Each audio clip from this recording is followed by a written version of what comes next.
निराशा एक ऐसा शब्द है जिसका अर्थ है जीवन का एक ऐसा चरण जब अपनी समस्याओं से निपटने के लिए आपके पास और अधिक हिम्मत नहीं होती है। लेकिन क्या यह वास्तव में सच है?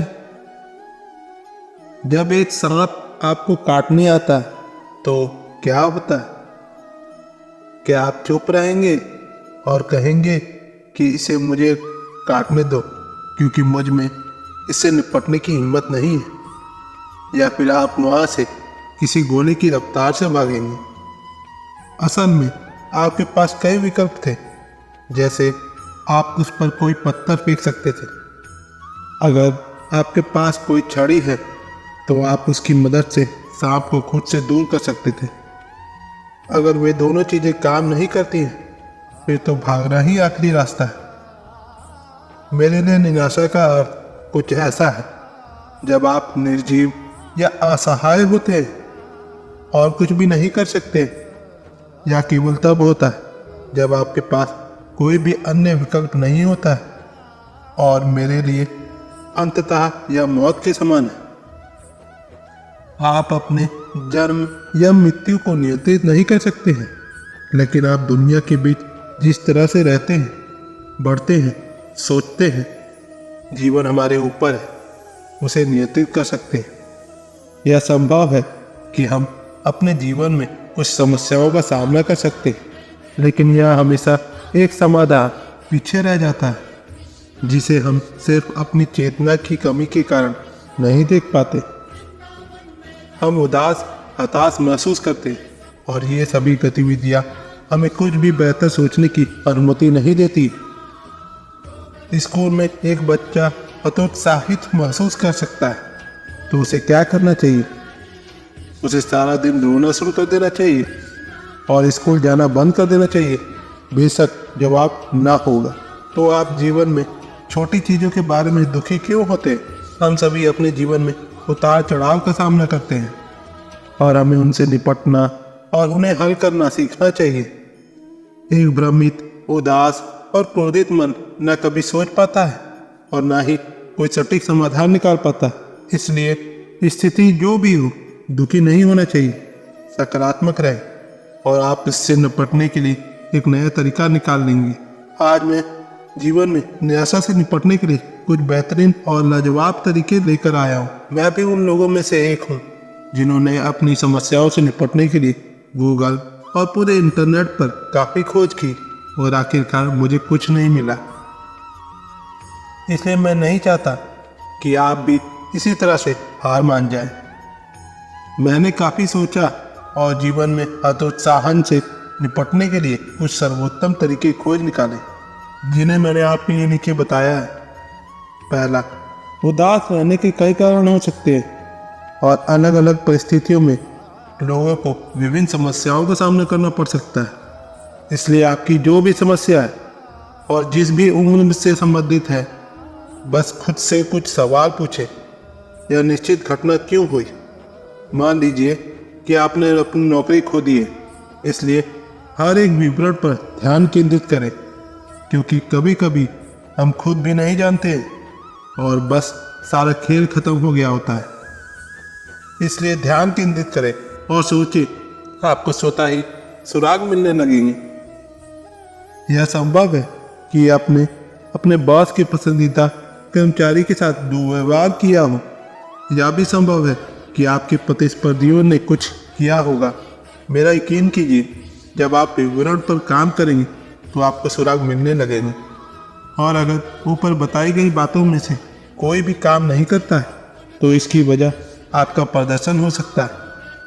घबराइए नहीं, क्योंकि हम सभी सोचते हैं कि हम सबसे अच्छे हैं, लेकिन हम असफल होते और अहंकार की भावना सब कुछ नष्ट कर देती है।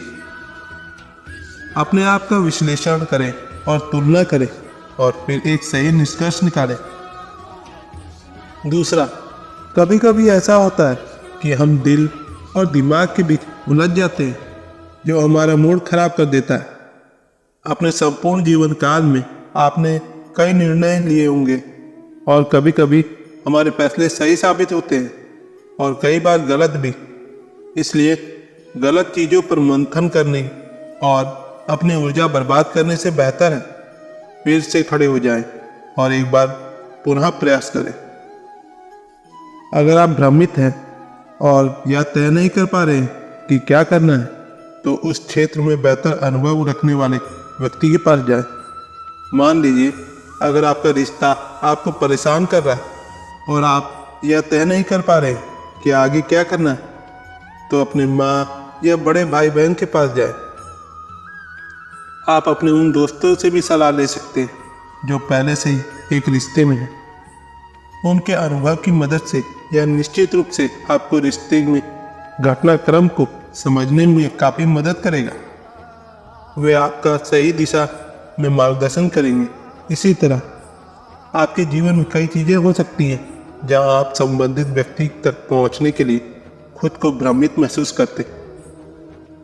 तीसरा, इस सलाह को भूल से भी न छोड़ें, क्योंकि मैं यह तमाम तरह की किताबों की सूची नहीं बनाने जा रहा हूँ। मैं बस लोगों को भगवत गीता पढ़ने का सुझाव देता हूँ। मुझे पता है कि जब आप जीवन में पूरी तरह से बेजान हो जाते हैं तो कुछ भी पढ़ना काफ़ी मुश्किल होता है। मेरा यकीन कीजिए, यह पुस्तक बहुत ही करिश्माई है और इसमें हर समस्या का हल आजकल इसका मौखिक रूप भी उपलब्ध है। अगर ये दोनों ही तरीके आपकी पहुंच से बाहर हैं, तो आप बस YouTube पर जा सकते हैं और इसे अलग अलग भागों में पा सकते हैं। इसे मानवीय समस्याओं से निपटने के लिए ही डिजाइन किया गया है। यह भगवान श्री कृष्ण थे जिन्होंने मानव के रूप में जन्म लिया और अर्जुन को यह सुनहरा ज्ञान दिया और परिणाम स्वरूप उन्होंने महाभारत का युद्ध जीता। यह जीवन की विभिन्न स्थितियों का वर्णन करता है और उनकी उचित समाधान देता है। ऐसी कई फिल्में मौजूद हैं जो न सिर्फ आपका दिन बनाती हैं बल्कि आपको बहुत सारे सकारात्मक विचारों से प्रेरित भी करती। मैं यहाँ पर कुछ फिल्मों की लिस्ट बना रहा हूँ जो आपको जरूर देखनी चाहिए। A beautiful mind, pursuit of happiness, glory road, the blind side, moneyball आदि। लेकिन मुझे नहीं लगता कि आपको और अधिक की जरूरत है। बस आपकी आंतरिक शक्ति को बढ़ाने और आपको प्रेरित करने के लिए यह पर्याप्त है। असल में इन फिल्मों की कहानियों को समाज में एक विशेष संदेश देने के लिए विशेष रूप से फिल्माया गया है कि कैसे आपकी परिस्थितियां आपको प्रभावित नहीं कर सकती। एक जीवित व्यक्ति ही केवल दर्द के साथ साथ खुशी को भी महसूस कर सकता है। इसलिए निराश मत होइए, एक नई कहानी शुरू कीजिए, क्योंकि अभी भी बहुत देर नहीं हुई है। जरूरी नहीं है कि हर कोई अमीर घर में ही पैदा हो। केवल एक ही चीज है जो हम कर सकते, वह है कड़ी मेहनत। फिर भी कभी कभी हम हतोत्साहित महसूस करते, इसलिए बस ऐसे लोग को देखें जिनके पास आपसे भी कम है। मान लीजिए आप एक कार के मालिक हैं, तो बस उन लोगों को देखें जिनके पास स्कूटर है। इससे पता चलेगा कि आप कितने धन्य हैं।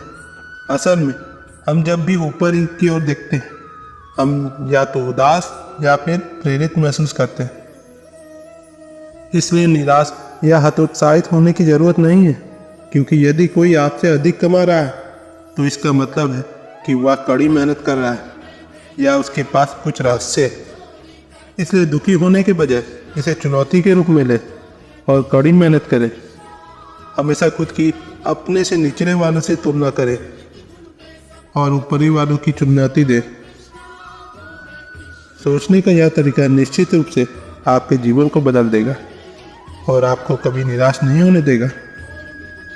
अपने कौशल को निखारना बेहद ही आवश्यक है, क्योंकि आप अपने जीवन में जो भी क्षेत्र चुनेंगे आपको कुशल होना चाहिए। दुनिया प्रतिस्पर्धा से भरी है और आपको सफल होने के लिए विवरणों पर काम करने की आवश्यकता है। और यदि आप हमेशा अपनी नौकरी बदलते हैं और नए सिरे से शुरू करने की सोचते हैं, तब ये इस बात की घंटी है कि कुछ तो गलत है।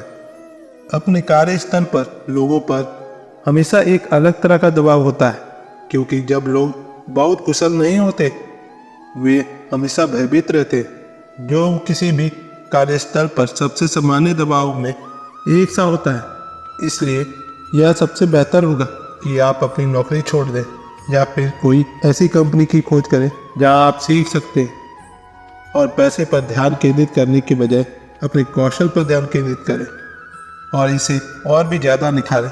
तब अंतर देखें। कंपनियां आपसे कहीं और न जाने की गुजारिश करेगी। जब भी आपके साथ कुछ गलत व्यवहार होता है तो आपको निराश नहीं होना चाहिए, क्योंकि इसके पीछे हमेशा एक कारण होता है। सातवां, यह उन लोगों के लिए है जो कुशल हैं, सुशिक्षित है और तकरीबन सभी मामलों में अच्छे हैं, फिर भी उन्हें अपने जीवन में वांछित सफलता नहीं मिलती। कभी कभी हम पूछते हैं कि मेरे ही साथ यह खास बात क्यों हुई। यद्यपि आप अच्छे हैं, आप दूसरों की मदद भी करते हैं, फिर भी कभी कभी आप भी पीड़ित होते हैं। यह सब आपकी किस्मत है। मैं समझता हूँ कि यह आपका सबसे खराब समय चल रहा है, फिर भी मेरा विश्वास कीजिए कि मुझे अपना काम पर, भगवान पर भरोसा है और धैर्य भी।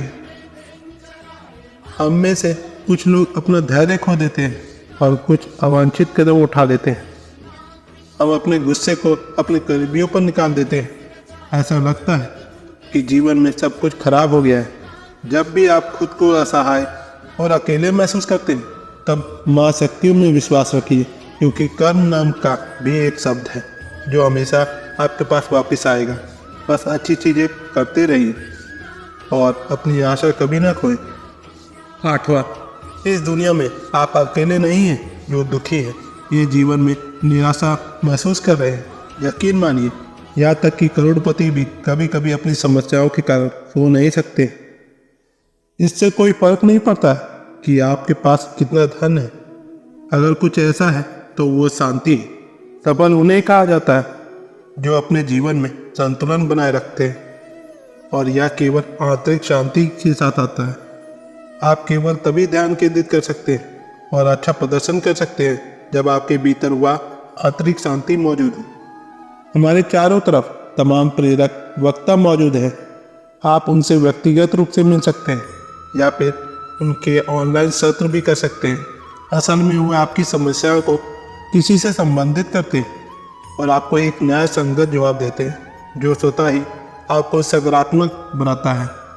या तो आप हतोत्साहित हैं या फिर नहीं। आपको इन वक्ताओं को जरूर सुनना चाहिए। जिस तरह से मल्टीविटामिन की गोली आपके शरीर में काम करती है, यह वक्ता भी आपकी आत्मा पर काम करते हैं, और एक सुंदर आत्मा की हमेशा प्रशंसा की जाती है। कई अरबपति हैं, लेकिन हम केवल उन लोगों को याद करते हैं जिनके पास करोड़ों का दिल भी होता है। 9, खुद की तुलना कभी किसी और से करके अपने आप को हतोत्साहित ना करें, क्योंकि ईश्वर ने हम सभी के लिए एक अलग किरदार चुना है। हम इस धरती पर 1 मिलियन करोड़ से भी अधिक लोगों का परिवार है और सभी को एक अलग कहानी है। हम सभी एंजेलिना जोली से प्यार करते हैं और हम में से अधिकांश उसके जैसा दिखना चाहते हैं। क्या आपने कभी सोचा कि अगर कई ऐसे होंगे जो उसकी तरह दिखेंगे, तब वह इतनी प्रसिद्ध नहीं होगी।